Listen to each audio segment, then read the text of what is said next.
Are you ready to learn? Because my super experienced guests are ready to share some really valuable information. Make sure and listen all the way to the end to get help and support. So let's start with the best audio experience. Hello guys, welcome to our show. Good people, welcome. By the way, I don't want to discriminate bad people. Welcome to our show as well. Anyone who want to learn more about copywriting, how you can increase engagement if you create your content, welcome, because today we are going to discuss this topic with Nerissa Bentley. How are you? Good, thanks. How are you? Nice to have you. Nice of you to have me here. Yeah, for me it's a big pleasure. I opened your website and found that you have interesting recommendation from SEO Success, the recipe for SEO Success. Correct. Yeah, yes. I love it. Yeah, I spoke with Kat on my podcast. She's awesome. She shares a lot She's of valuable fabulous. insights. Yeah, She does. Yeah. Nerissa, before we start, just tell more about yourself, experience, background, and why you pay so much attention to copywriting in health niche. Well, I've been running my own business for almost 10 years. Next month is my 10-year anniversary. And I specialize in health and medical writing. So I'm based in Australia. So I work with a lot of large companies, but also a lot of health practitioners. And I got into health and medical writing by accident. Most of us copywriters sort of fall into what we do. But I found I really loved it. And I loved the fact that the way that I can write actually helps people and it empowers people to make positive changes so they can have better lives. So paying lots of attention when you're writing things like health and medical information, you have to really pay attention to the kind of words you use, the kind of language, your tone, and all of those things. Otherwise, you end up creating messages that are overwhelming and confusing and scary, and then they don't help the people that you're writing for. Yeah, awesome. I think many content creators neglect to write in simple way because I often consume content that hard to read. That's why people bounce so fast. And many books are great for sleeping. For example, if I take a new book, I can read a little bit and sleep well all night. I don't need to take any medicine, pills. So can you tell how to write that people wanna consume until then? Because interesting that I wrote many great books that it's hard to bounce. It's hard to stop reading them. For example, if I take any book from Jack London, he wrote all these books 100 years ago. When I take any book, I can feel that I'm part of the journey. I live on this book. Yes. I live on this adventure. I get all attention. I can forget about sleep, about water, about meal, about anything because I am on this book. So can you tell how to write such texts? Oh, absolutely. Well, I think part of that is, as you said, taking people on a journey. So when you're on a journey, you don't want to have to work hard. You need to be swept along, and it's not work to read what you're reading. And so you kind of, you read the words, but you're immersed in the story. And when people write too complicated messages, you're too caught up in the words to actually understand what it is they're saying. And a lot of people forget who they're writing for. They forget their target audience because they are so concerned about showing their expertise and showing people that they're clever and showing people that they're knowledgeable.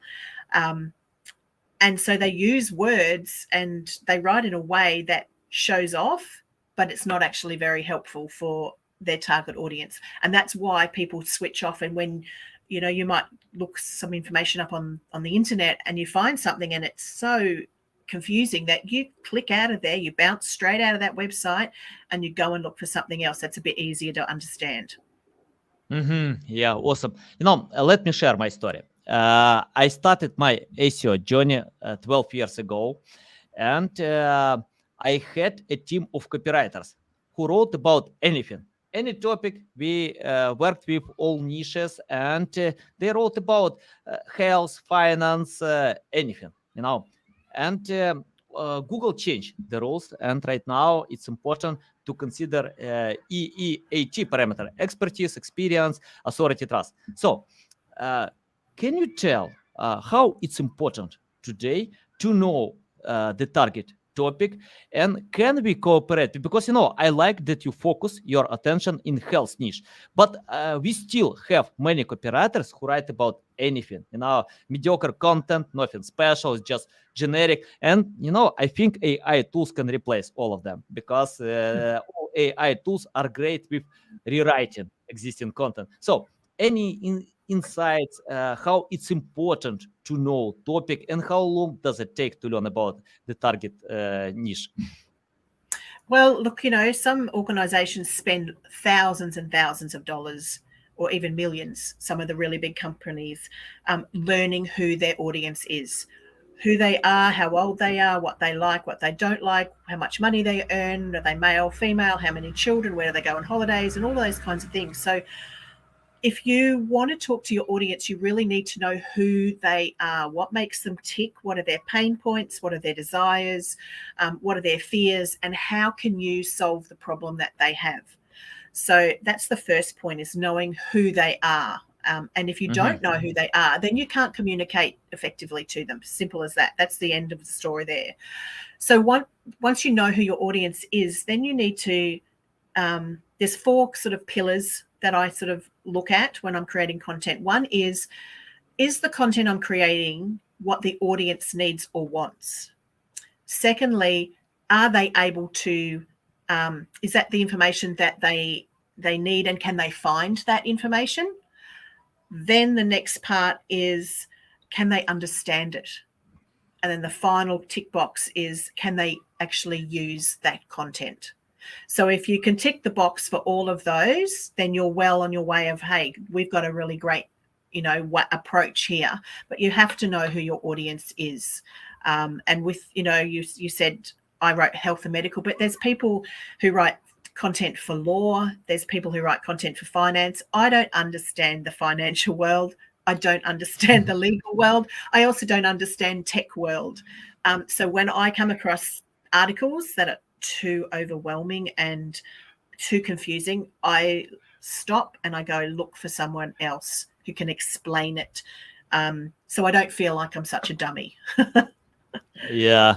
Okay, guys, after listening this episode just now, don't reach out to Nerissa to other finance topics because you can't get quality stuff. Only about health niche. So yeah. Correct. Yeah. Okay. Once I spoke with Jim Edwards. He has been working many years in Business Insider, probably 10 years. He started on this company from scratch. Then this company was sold for $500 million, 1,000 employees. And he told me about their success, that it depends on writing non-boring content. Most content are boring. We chatted a little bit in the beginning, that people can't consume until the end. According to many studies, I don't remember exactly, like bounce rate is around 80%. A lot, because people have no time to read everything, so they choose. And we need to create non-boring content, even in boring niche. Health, for me, I don't know exactly, but I think it's boring like marketing, like many other niches, because it's not, sorry for my dog, because he always takes part on my podcast. That's okay. And I think health is related to boring niche, like marketing, like many others. So can you tell how to write non-boring content that gets attention? Yeah, so, one of the first things I think is to use plain language that people can understand. So if you're using medical jargon, if you are using complicated sentences, people switch off. That's boring, is it a boy or girl? He's very cute, doggy. A boy. Very cute. So yeah, you have to, and the other thing is you have to know what it is that they want or need. So when you're writing health information, A lot of the content that I write is for patients, and they're patients who have a vested interest in knowing something about a health condition. So they're already sort of engaged because they want to learn or they need to know information.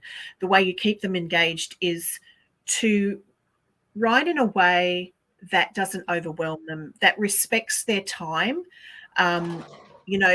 Using plain language is very respectful because it recognizes that people are busy, and you're there to help them and give them the information they need in the simplest way and the most accessible way possible. So people appreciate that. They want to read something and get all the facts that they need to know. And then if they need any more information, they can go and find that. So not overwhelming people with too much detail, and giving them, with health information, it's important to give them something that they can do.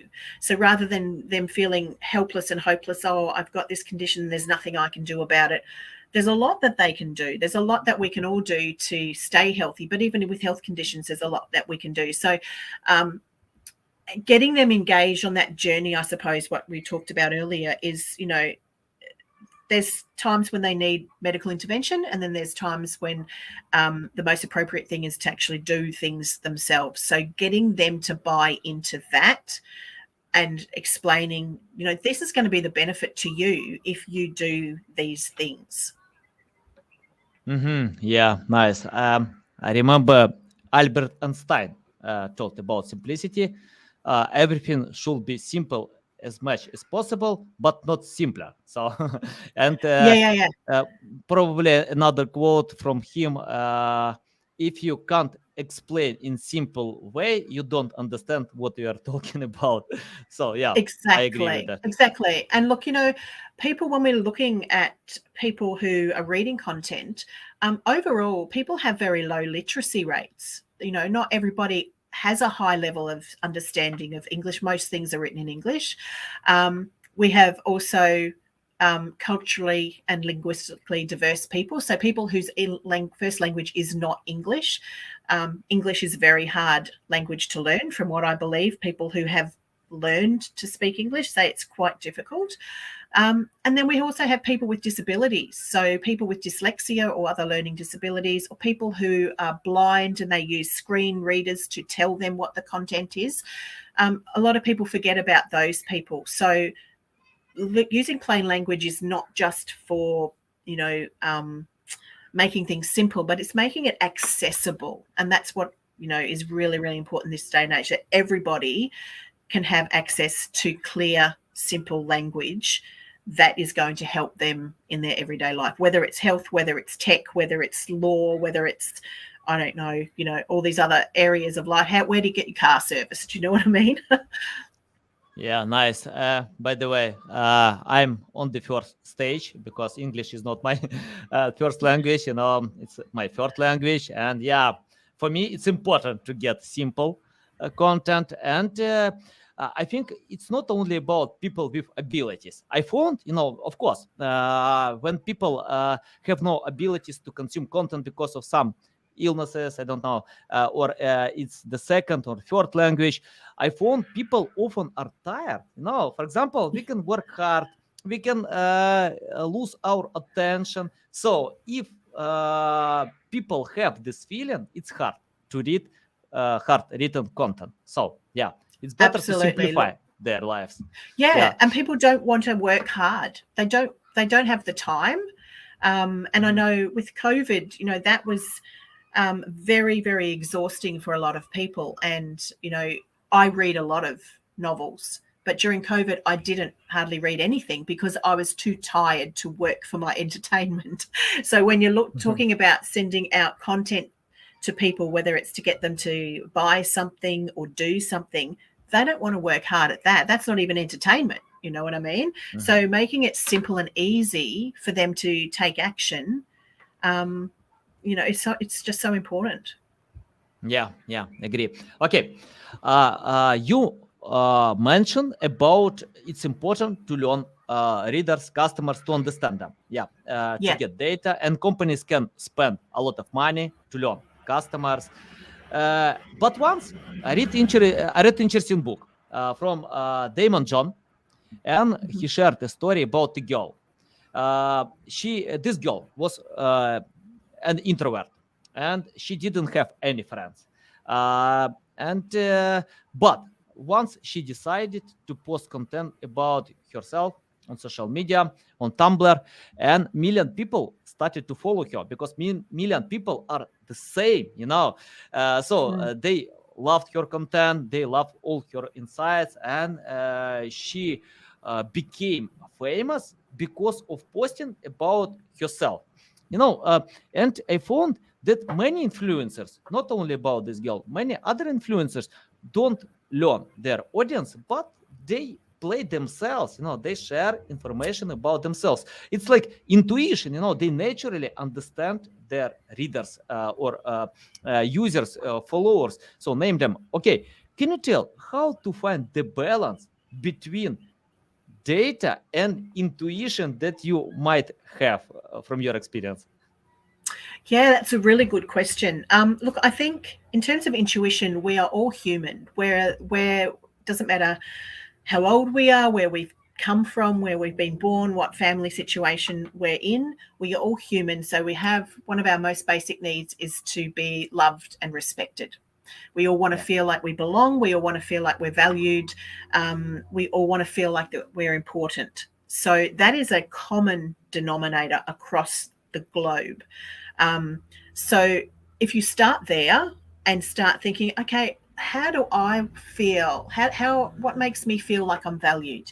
People listen to me. People address my issues. They take my concerns seriously. They're empathetic. They may address things with a little bit of humor because, they know what makes me laugh or they know what I find amusing. So starting off with that human element, if you don't know anything else about your audience, know that they're human. Know that they're often overwhelmed and busy, like we're all busy and we're all overwhelmed. And we don't want to feel like we're an idiot. One of the things with, when I read tech information, for example, about, when I have to get my laptop serviced with my IT guy, I don't know what he's talking about. When he talks about RAM and all of these things, I just know he's going to make my computer work better. That's all I need to know. And I don't need the detail. And he doesn't tell me the detail because he knows I'm not interested in, I'm interested in the outcome of and the benefit to me.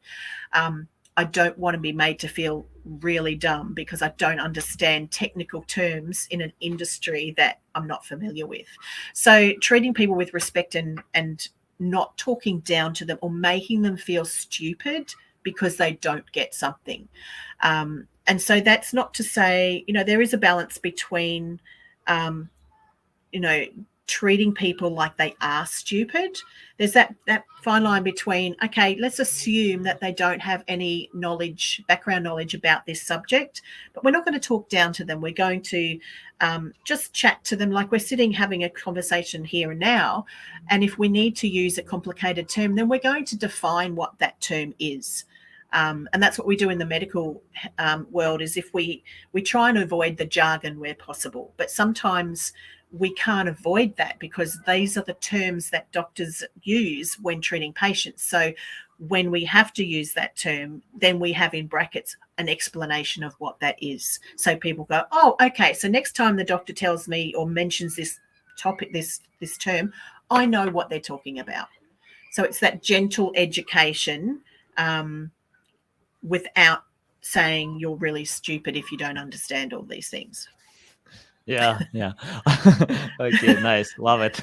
Okay, let's talk about how to improve writing skills. For example, if someone started from scratch without any experience, so can you share what to do first, how to improve your writing skills? Because for me, texts are foundation of any content.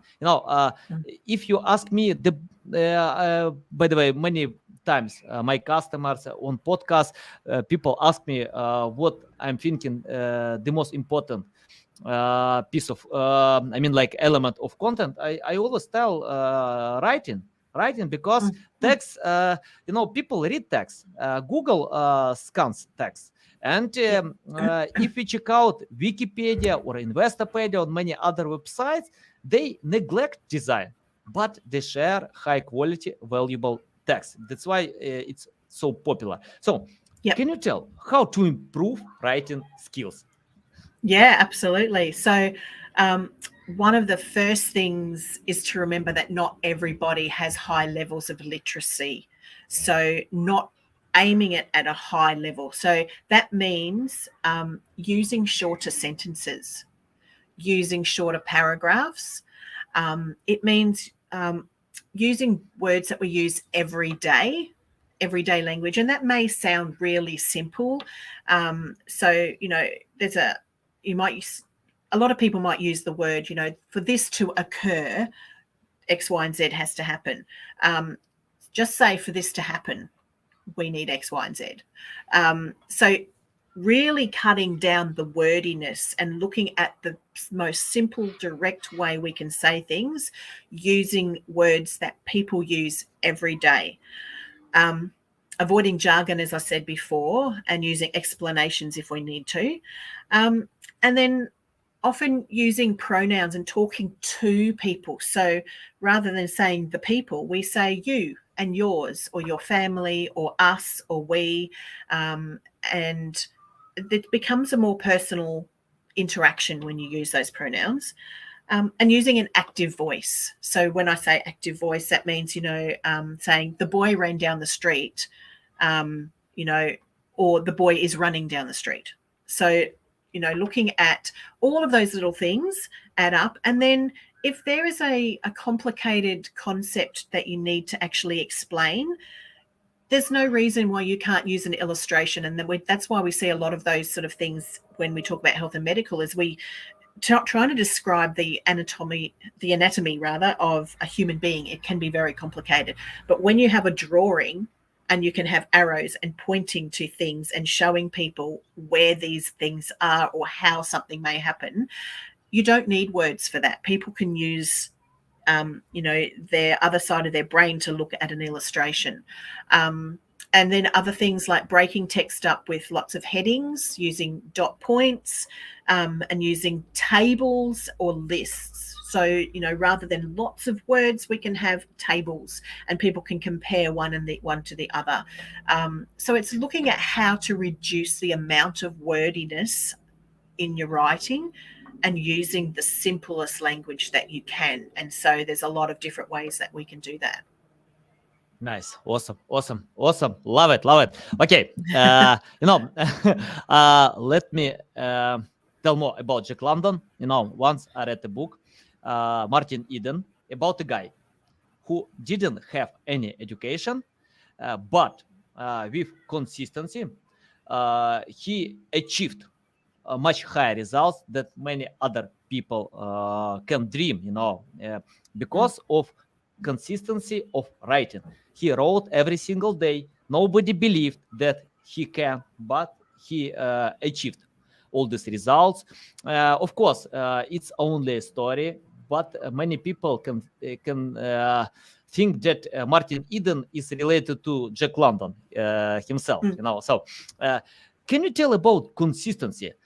After 100 years ago, I think consistency is very important element in writing, because you need to practice more than read 100 books how to write. If I read 100 books how to play soccer, I'm not sure that I can play with Cristiano Ronaldo or Lionel Messi or many others. So for me, it's more important to write than learn how to write. So can you tell more about consistency and practice? Well, as you say, you've got to do it every day. If you want to get better at something, you need to practice that every day. It has to be something that you just do. If you want to be a writer, then you have to write, and it becomes your identity. I write every day.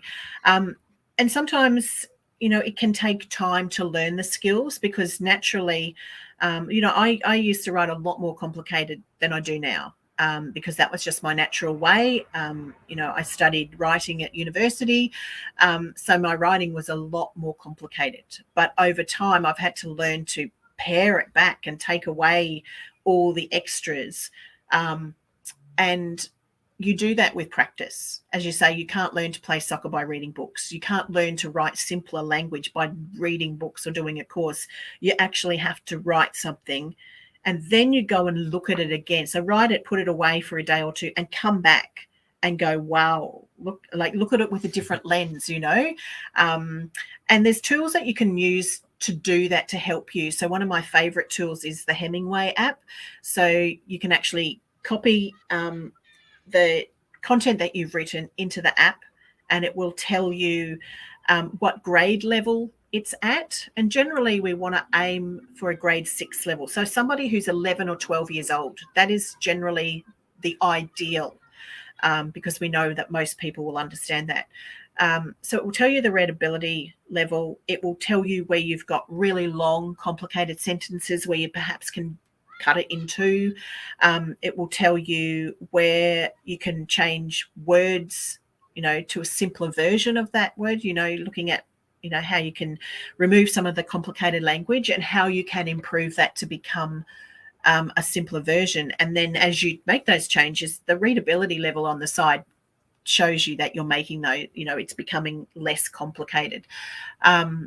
So that's a great tool to use. Word also has the flash reading age that when you run that through the spelling and grammar checker, it comes out at the other end and tells you what reading level it is. But I find Hemingway is just a lot easier. You can make changes and it shows you straight away, does the readability level change, or do those highlighted areas disappear? And then when it does, oh, well, I'm on the right track. I also think looking at paying attention to things that you find easy to read and you found extremely useful. So often when you look at something and you think, wow, that was really simple, I could write that. A lot of people look at words and go, well, there's not many words on that page. I could easily write. Why does it cost so much money for a copywriter to write that small amount of text? Because it takes a long time and it takes skill and practice to be able to do that, So paying attention at messages that you really resound with it. Why did you like it? Why was it easy to read? What did they use? Did they use design elements like dot points and things like that? And so, and then starting to apply those things to your writing. So start writing in a different way. We can all get bogged down in our rut of how we sit down and write. And I know for myself, there's often phrases that pop up quite a lot. And Grammarly shows me what those are. So I've been able to, get rid of those over time. But as you say, it is practice. You just don't wake up one day and are able to write simple language or write well. It's a daily exercise. Nice. Okay, I have the question about relying on these tools, Grammarly and Hemingway. Can you tell, for example, if I write any text, I usually check out on Grammarly, on Hemingway, but after that, I usually send the text to my editors. And after getting this edited variant, I can see many new errors according to these tools. But, I asked a few times what's going on. I fixed all these errors on these tools, but get more or new errors. They usually reply because we can't rely 100% on these tools.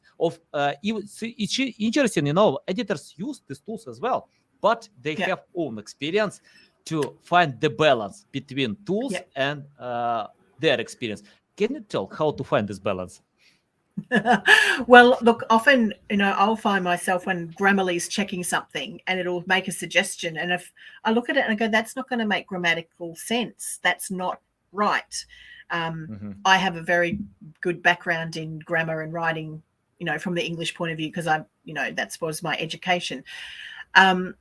So I guess, sometimes reading things out loud and hearing how it sounds, because sometimes when you write something, it can mean two different things, or you can have a pause in one area, whereas Grammarly is just looking at words. They're not looking at the context of how you're writing it and where you might sort of naturally put an emphasis on a word or a pause in the conversation. So they are tools, and no tool is is perfect. A bit like or Chat GPT and all of those things. They can do great things, but they can't do everything. And same with Hemingway and Grammarly. So if you really are, as you're learning things, get somebody else to read your work, whether it's a professional editor or a proofreader or somebody who, represents your target audience perhaps, and, get that beta testing going and saying, hey, what do you think of that? Does that make sense? How can I make it simpler? What do you not need to know about that? Because often we can overload our content by trying to tell people too much, and that's where it becomes really complicated. So it's looking at, what does the audience need to know? And then the next level is, what would you like them to know? What would be good to know? And then what would be nice to know? So, it's need, what's good, what's nice. And often the nice bit has to be cut out because it's too long, it's too wordy and too overwhelming for people. Yeah, awesome. Let's talk about mistakes. Can you list common mistakes that companies, people, content creators still do to write in simple language, and your tips how to find a much better way? Yeah, look, one of the big things I see is long sentences, and they've got multiple phrases and clauses, and you actually, when you read it out, if you're reading that out loud, you have to take a breath to keep going. So if you have to take a breath, cut that sentence in half. You shouldn't have to take breaths while you read one sentence. So if you do, that's a sign that the sentence is too long. The other big one for industries in particular, and especially if they are specialists in that area. So I'm thinking, doctors and clinicians in the health industry, tech wizards, finance wizards, high-flying lawyers, they use their industry jargon and they don't even know that it's jargon because that's the language they talk every day. So to them, it's normal. And when doctors talk to each other about a patient condition, they use such complicated language that nobody else in the room would be able to understand what they're talking about. But that's how they normally communicate, and that's normal for them, and that's appropriate for them. So once again, it goes back to, who are you talking to? And stopping and asking, who are we talking to? How much knowledge do they have about this subject? And generally, it's safe to assume they have very little at all. And they certainly don't have the understanding of what these jargon terms are, or these complicated terms. So get rid of them. And that's why it's really important to have somebody else look at your work, because when you're so immersed in that world, it's very easy to assume that everybody else speaks like this and everybody else understands these things. So getting that, reality check, I suppose, and having that extra pair of eyes to sit on those, that content can really make a big difference. And then I think the other big mistake is telling people, giving them too much information. There's such a thing as too much. It becomes overwhelming and you don't know where to start, and you've read something and you go, well, now I've got this checklist of about 25 things I've got to do. People love listicle articles, but there's like sometimes 25 or 50 things. People can't do that many things. Give them 5, give them 7, give them 10, or one thing a day, or I don't know, but you've got to make it bite-sized chunks of information. And so if you have a lot of information to impart, instead of writing one big long article with everything, write a small one and then write sub-articles. We talk about these content pillars and things like that. So break it up into more user-friendly chunks. And if that's being published on, your website, then it's better for your SEO anyway, because you've got more, opportunities to optimize for those keywords. So people are afraid of short content, but at the end of the day, we're all very busy. We don't have reams of time to read like a 2,000, 3,000 word article, unless we actually really invested in reading that article. If you want people to get your content and your message and your call to action, has to be short, has to be snappy, it has to be accessible. And people often, read stuff on their breaks at work, they've got 5 minutes and they read, Yeah. they don't have 20 minutes to sit down. Yeah, awesome. One question I can't avoid. Sorry for that, because today hot topic everywhere, ChatGPT, AI. Yep. So can you predict the future? What kind of future will be? Because a few years ago, many marketers told me that AI can't. Today, I see many of them change their minds, including Google. Google told, yes, you can use AI content, but just edit, create high quality content. So, can you predict the future? What kind of future will be in copywriting niche when these AI tools are growing fast enough to can write awesome text, but probably not unique. In most cases, just rewriting content. Your tips about the future. Is it a good idea today to start improving the skills? Yeah, look, I think ChatGPT and all the other AI tools out there, I think Google's bringing out Bard as well. I think they have their place. Once again, they're a tool. So we've had lots of different tools, use Google Calendar or, Canva and all these different things. Just because you can use Canva doesn't mean you're a graphic designer. And just because you can, schedule your Google Calendar doesn't mean you're an event management consultant. So I think ChatGPT is very similar. You can use it for some things, and it's very helpful. And it can be a really great thing to use if you're stuck where to start, or want to churn out some social media posts really, really quickly. But I think if you're creating really personable, engaging content, artificial intelligence isn't able to do that fully. And I don't believe it will ever be able to, because it doesn't understand your audience, and it can't have that empathy that a human being has. I know with health and medical, often, especially when we're writing about topics such as cancer or end-of-life care and things like that, you need that real empathetic, caring, reassuring tone of voice.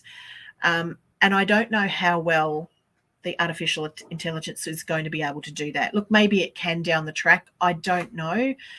But I think if we have all the copywriters using these things, it's going to be very easy to see that they're generated, because it won't have the quirk, it won't have the humor so much, it won't have that personal touch that is important, in engaging content.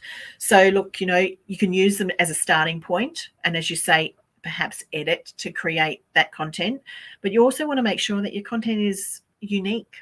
It doesn't sound like everybody else. It's not using the same words or phrases that everybody else is using. So yeah, look, I think there will always be a market for copywriters. We also write things like web copy. So, that is a very hands-on, start from scratch kind of thing. If you're looking at keywords to optimize and knowing who, the client's target audience is and all those kinds of things. So I think if you're generating generic content, maybe you could use artificial intelligence. But if you're wanting that more personal touch and the more engaging and that quirk factor particularly, then you need to inject that yourself. Nice. Awesome. And my final question, I think everyone has their strong side, weak side. For example, in SEO, I am so bad with technical optimization, link building, keyword research, content creation. But I found that my strong side is SEO management. I usually cooperate with great experts who can create awesome content, who can provide great link building campaigns, to provide technical optimization, many other stuff. So it's my strong side. Okay, tell me about your strong side. What kind of strong side you have, and who is your ideal customer? Oh, right. Well, my ideal customer, I'll give you my strengths first. I'm really good at breaking down complicated information and making it simple. I'm really good at research, so I can, find research studies to back up my content. I can read them and generally understand them and then extrapolate that information and make it accessible to the public. So they're my strengths. I'm also really, I'm a natural rule follower. I've always been a rule follower. So in Australia, we have laws around what health practitioners can and can't say in their advertising. So they're very hard to understand for most people, but I understand them. And so I can help others write their content or create the content for them so they actually do comply with that advertising. And my ideal target audience, I love working with individual health practitioners because, they do such great work and they, at their heart, they really just want to help people. They want to help people's health and feel better, have better movement or, whatever it is that they do. So I like to work with people who make a difference.